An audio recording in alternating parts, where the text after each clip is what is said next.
একজন ব্যক্তি সারা জীবনে কোনো নেক আমল করেনি, অথচ আল্লাহ তাকে জান্নাতে দিলেন। কিন্তু কেন? আমরা সকলেই জানি জান্নাত পেতে হলে ঈমান থাকার পাশাপাশি নেক আমল থাকাও জরুরি। অথচ অনেক হাদিস এমন রয়েছে যেখানে দেখা যায় কোনো বান্দার ক্ষেত্রে কোনো ধরনের নেক আমল না থাকা সত্ত্বেও আল্লাহ তাআলা তাকে জান্নাত দান করেছেন। অপরদিকে অনেক আমলদার বান্দাকে অসংখ্য নেক আমল থাকা সত্ত্বেও আল্লাহ তাআলা জাহান্নামে প্রেরণ করেছেন। সহিহুল বুখারীতে বর্ণিত এক হাদিসে রাসূল সাল্লাল্লাহু আলাইহি ওয়াসাল্লাম বলেছেন, তোমরা ঠিকঠাকভাবে মধ্যম পন্থায় আমল করে যাও আর সুসংবাদ নাও, কিন্তু জেনে রাখো কারো আমল তাকে জান্নাতে প্রবেশ করাতে পারবে না।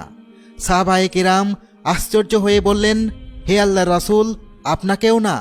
আল্লাহর রাসূল সাল্লাল্লাহু আলাইহি ওয়াসাল্লাম বললেন, আমাকেও না, অর্থাৎ আমার আমলও আমাকে জান্নাতে নিয়ে যেতে পারবে না। তবে আল্লাহ তাআলা আমাকে তার ক্ষমা ও রহমত দ্বারা আবৃত রেখেছেন।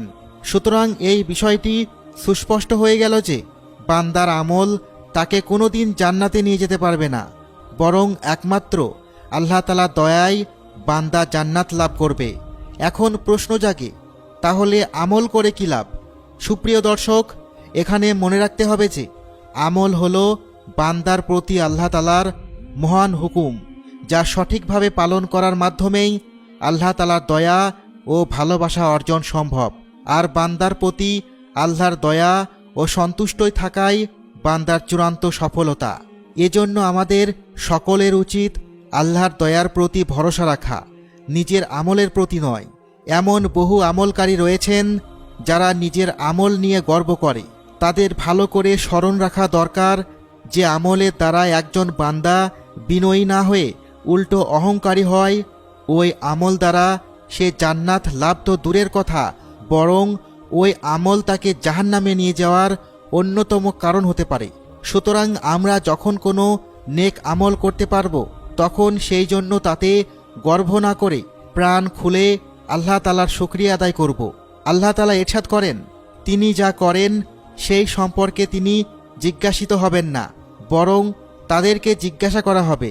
অর্থাৎ আল্লাহ তাআলা কারো প্রশ্নের সম্মুখীন নয়, বরং আমাদের সকলকে আমাদের কৃতকর্মের জন্য মহান রবের কাছে জবাবদিহি করতে হবে। সেই মহান রবের অফুরন্ত দয়ায় এক বান্দা সারা জীবন কোনো নেক আমল না করেও জান্নাতি। কেন আল্লাহ তাআলা তার প্রতি এত দয়া করলেন? ঘটনাটি সহিহ বুখারী ও সহিহ মুসলিম শরীফ সহ বহু হাদিসের কিতাবে বর্ণিত রয়েছে। হযরত আবু সাঈদ খুদরি রাদিয়াল্লাহু তাআলা আনহু হতে বর্ণিত এক হাদিসে রাসূল সাল্লাল্লাহু আলাইহি ওয়াসাল্লাম বলেছেন, তোমাদের পূর্ববর্তী কোনো এক লোককে আল্লাহ তাআলা ধনসম্পদ ও সন্তান সন্ততি দান করেছিলেন।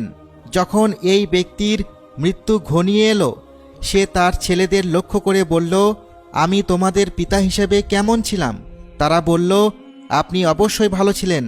রাসূল সাল্লাল্লাহু আলাইহি ওয়াসাল্লাম বলেন, এই লোকটির কোনো নেক আমল ছিল না। সে তার ছেলেদের বলল, তোমরা অবশ্যই মনে রেখো, আমার যখন মৃত্যু হবে আমার দেহটাকে আগুনে জ্বালিয়ে দেবে, আর এই জ্বালিত কয়লাকে ভালো করে পিষে প্রবল বাতাসে উড়িয়ে দেবে। রাসূল সাল্লাল্লাহু আলাইহি ওয়াসাল্লাম বলেন, ওই ব্যক্তি তার ছেলেদের নিকট থেকে এ বিষয়ে অঙ্গীকার গ্রহণ করেছিল। অতঃপর লোকটি মারা গেলে ছেলেরা পিতাকে দেওয়া ওয়াদা অনুযায়ী ওই কাজটি করল। এরপর আল্লাহ আদেশ করলেন, হয়ে যাও।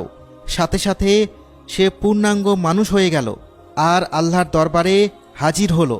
তখন আল্লাহ তাআলা তাকে জিজ্ঞাসা করলেন, হে আমার বান্দা, তুমি এমন কাজ কেন করলে? সে বলল, এই কাজ করেছি একমাত্র আপনার ভয়ে, যাতে আপনার সামনে হাজির হতে না হয়। রাসূল সাল্লাল্লাহু আলাইহি ওয়াসাল্লাম বলেন, আল্লাহ তাআলা তার উপর রহম করেছিলেন, তাকে শাস্তি না দিয়ে ক্ষমা করে দিয়েছেন। বুখারী ও মুসলিম হাদিস।